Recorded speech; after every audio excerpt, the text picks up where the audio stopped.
Welcome to The Bank Islam in 5 Minutes, seri menjawab Islam dalam 5 menit. Pada video kali ini kita akan belajar beda arti kata Allah dan Tuhan di dalam Alkitab. Allah di dalam Alkitab kita merupakan transliterasi atau terjemahan dari kata Elohim. Elohim atau Theos di dalam Perjanjian Baru. Allah di dalam Alkitab ini bicara mengenai hakikat atau esensi atau jenis daripada makhluknya. Jadi Allah di dalam Alkitab menunjuk kepada makhluk roh atau makhluk ilahi yang mempunyai otoritas di dalam dimensi roh. Kata Elohim ini berarti suatu tempat kediaman di dalam dimensi roh. Jadi ada banyak makhluk roh yang termasuk di dalam jenis Allah atau Elohim di dalam Alkitab kita. Jika orang Israel ingin merujuk kepada Allah yang tertinggi yang mereka sembah, mereka menggunakan definite artikel atau kata sandang Ha Elohim atau Elohim Allah yang satu itu. Saya kasih Anda contohnya ya, misalnya Mazmur 82 ayat 1. Ini adalah Mazmur Bani Asaf. Dikatakan di sini, Allah atau Elohim berdiri di dalam sidang ilahi. Di antara para Elohim atau para Allah, dia menghakimi. Allah yang pertama, ini merujuk kepada Allah Israel, yang Musa sebut sebagai Allahnya para Allah, atau Allah yang tertinggi. Kemudian Allah yang kedua, ini merujuk sebagai the watchers, para penjaga kudus atau anak-anak Allah, yaitu makhluk roh yang kita sebut dengan roh-roh teritorial. Makhluk ilahi atau divine being apa saja yang disebutkan dalam golongan Elohim atau Allah di dalam Alkitab kita? Yodevave, Tuhan Allah Israel, disebutkan 7.000 kali di dalam Alkitab dan termasuk golongan atau jenis Elohim atau Allah di dalam Alkitab.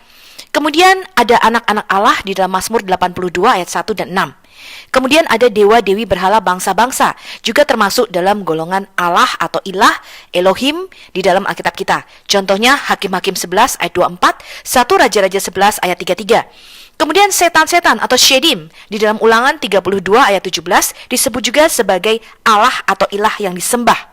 Kemudian roh Samuel atau roh orang mati di dalam 1 Samuel 28 ayat 13 disebut sebagai Elohim.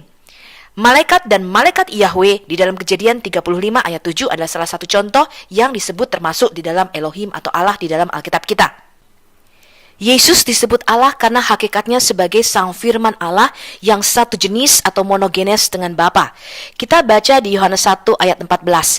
Firman itu telah menjadi manusia dan diam di antara kita. Dan kita telah melihat kemuliaannya, yaitu kemuliaan yang diberikan kepadanya sebagai anak tunggal Bapa penuh kasih karunia dan kebenaran.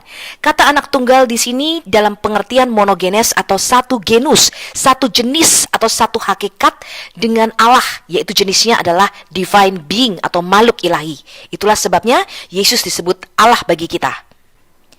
Dalam Yohanes 1 ayat 18 dikatakan dengan jelas, tidak seorang pun yang pernah melihat Allah, tetapi anak tunggal Allah yang ada di pangkuan Bapa, dialah yang menyatakannya. Sebenarnya bukan di pangkuan ya, tetapi in the bosom. In the bosom itu artinya di dalam diri Bapa, di dalam dada Bapa. Nah, kata anak tunggal Allah yang dipakai di sini adalah monogenes, artinya adalah satu jenis. Kata monogenes terdiri dari mono dan genes. Mono artinya satu, tunggal atau singular.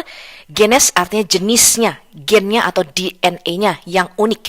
Jadi sebagai firman Allah, Yesus itu satu jenis, satu esensi, satu hakikat dengan Bapa di surga. Lalu apa arti kata Tuhan atau Tuan di dalam Alkitab kita? Kata Tuan atau Tuhan di dalam Alkitab kita ini berarti gelar kepemilikan. Lord, Kyrios, Rab dalam bahasa Arab atau Gusti dalam bahasa Jawa. Kata Kyrios yang disematkan kepada Yesus sebagai Mesias ini merujuk pada gelar kepenguasaannya, berarti pemilik atau penguasa tunggal. Kepemilikan atau kepenguasaan Yesus itu terdiri dari surga dan bumi. Itulah sebabnya dia disebut Tuhan, karena Yesus adalah Tuan di atas segala Tuan dan Raja di atas segala Raja. Begitu juga dengan di dalam Al-Quran, kalau kita lihat, kata Rab atau Tuan itu juga bisa untuk manusia dan juga bisa untuk Allah Subhanahu wa Ta'ala.